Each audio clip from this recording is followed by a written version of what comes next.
Salam alaikum.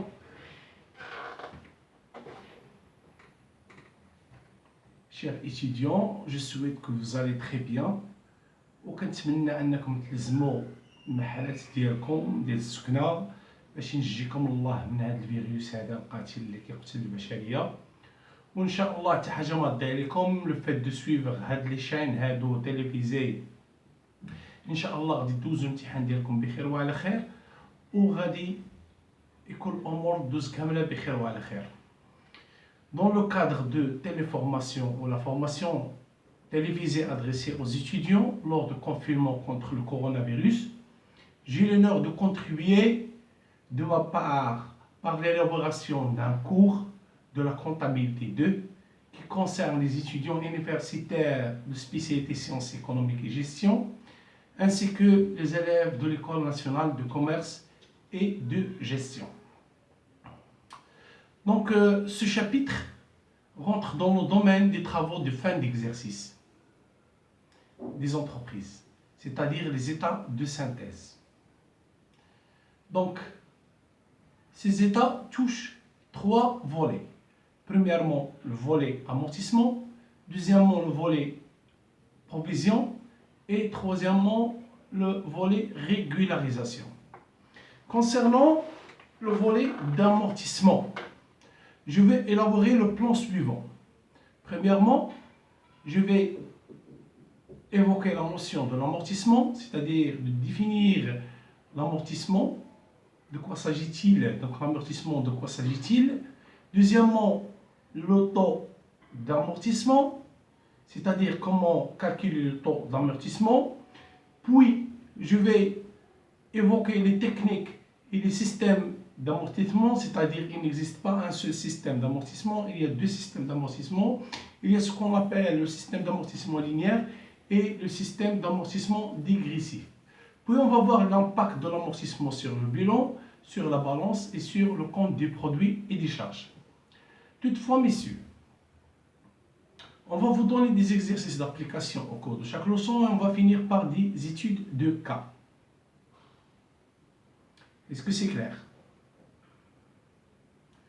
Donc, la définition de l'amortissement. C'est quoi l'amortissement?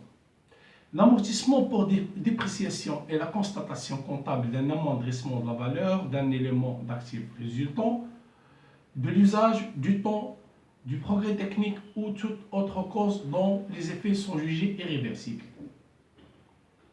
Je répète la définition.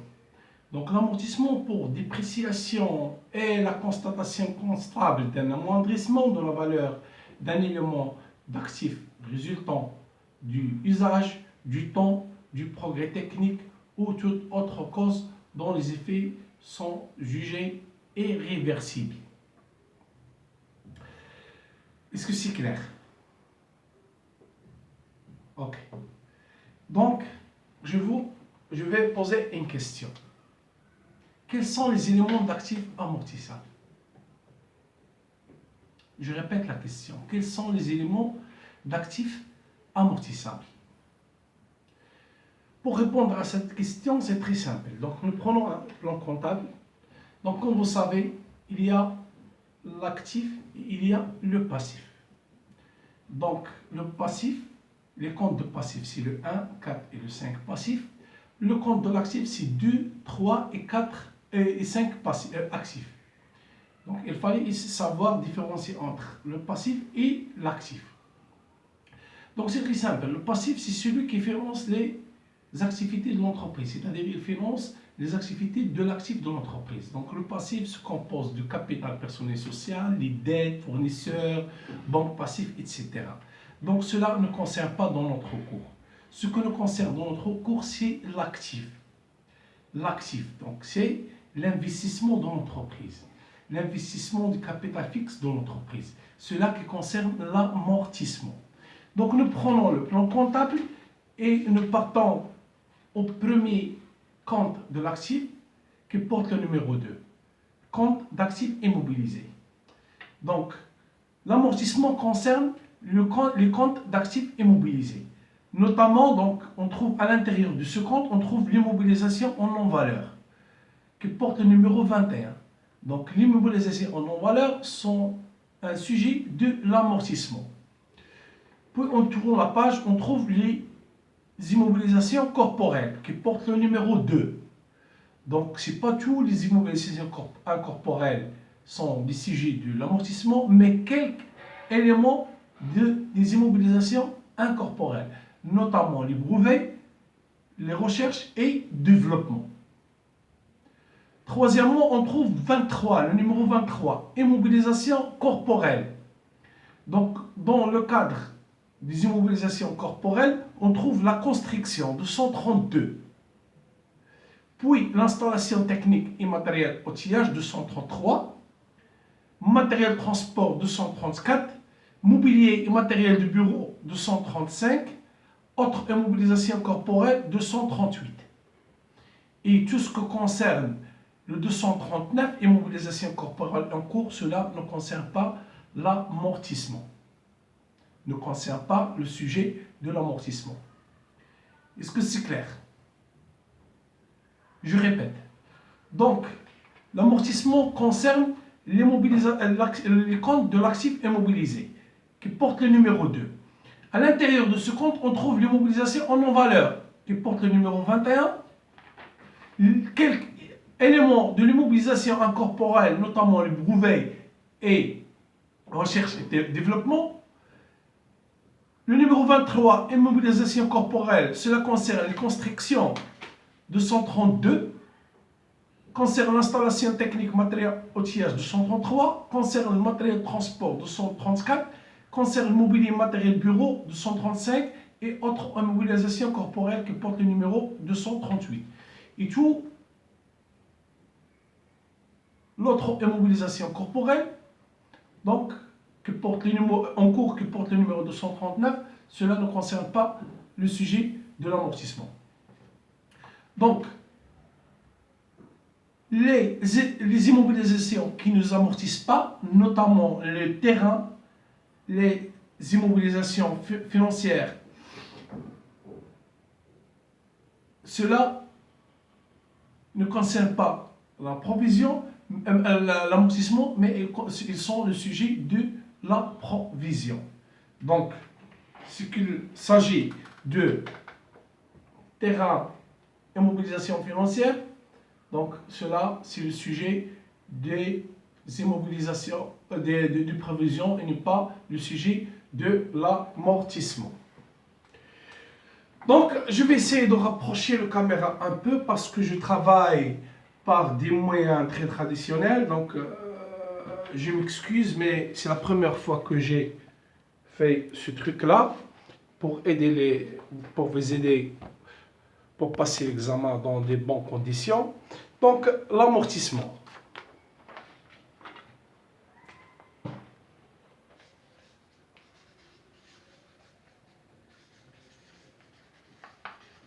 Donc, il existe deux types d'amortissement. Il y a ce qu'on appelle l'amortissement linéaire et l'amortissement dégressif.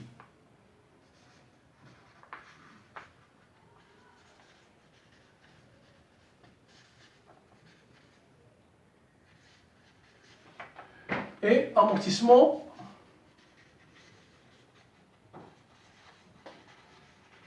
dégressif. Donc, dans notre premier chapitre, on va se focaliser seulement sur l'amortissement linéaire. Et dans le deuxième chapitre, on va voir l'amortissement dégressif. Mais dans cette leçon d'aujourd'hui, on va évoquer uniquement les concepts fondamentaux.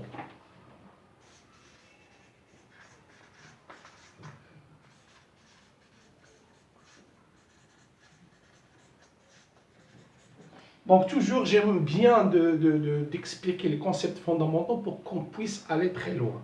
Sinon, si les concepts fondamentaux mal compris, donc cela donne des ambiguïtés par la suite. Donc, premier concept fondamental, c'est premièrement la valeur d'origine. Donc, c'est quoi la valeur d'origine? Donc la valeur d'origine, ce n'est pas le prix d'achat, mais il a une relation avec le coût d'achat. Le coût d'achat est différent du prix d'achat. Donc c'est quoi la différence entre le coût d'achat et le prix d'achat? Donc le coût d'achat égale à le prix d'achat plus les charges.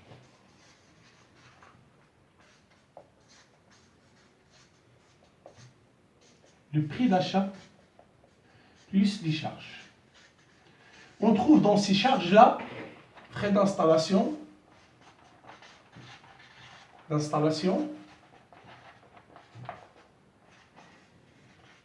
on trouve aussi les frais de transport et les frais d'importation.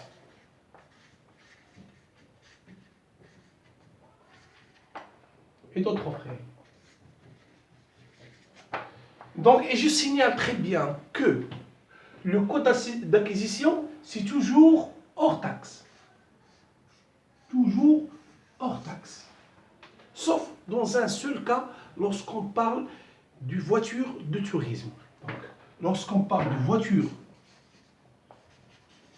de tourisme,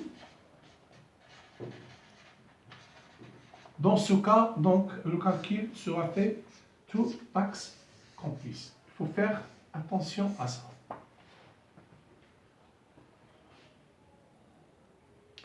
Remarque, lorsqu'il s'agit d'une installation produite par l'entreprise elle-même, l'entreprise a produit une installation pour l'utiliser dans son capital fixe. Dans ce cas, la valeur d'origine, c'est la valeur de production de cette installation.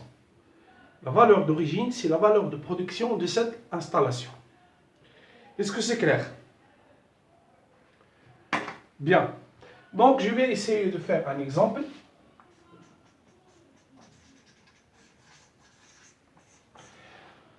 Donc, prix d'achat d'une installation technique matériel outillage, donc prix d'achat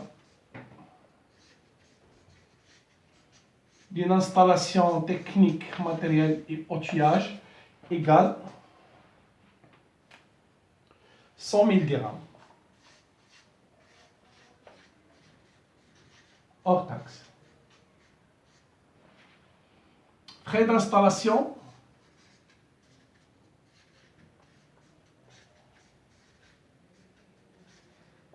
égale 20 000 dirhams hors taxe. Frais de transport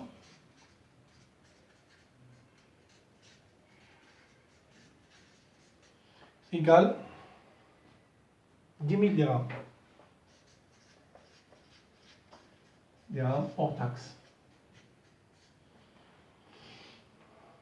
Frais d'importation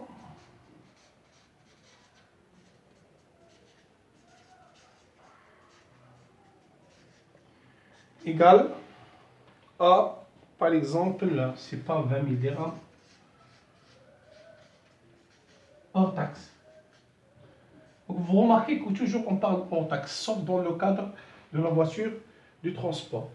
Dans ce cas, je vais faire additionner là. Donc, valeur d'origine qui sera à la base de calcul de l'amortissement égale à quoi?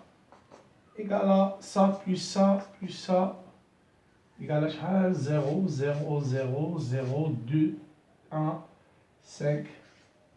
Donc, c'est 105 000, 150 000 dirhams hors taxe. Donc, c'est ça sera notre base de calcul d'amortissement.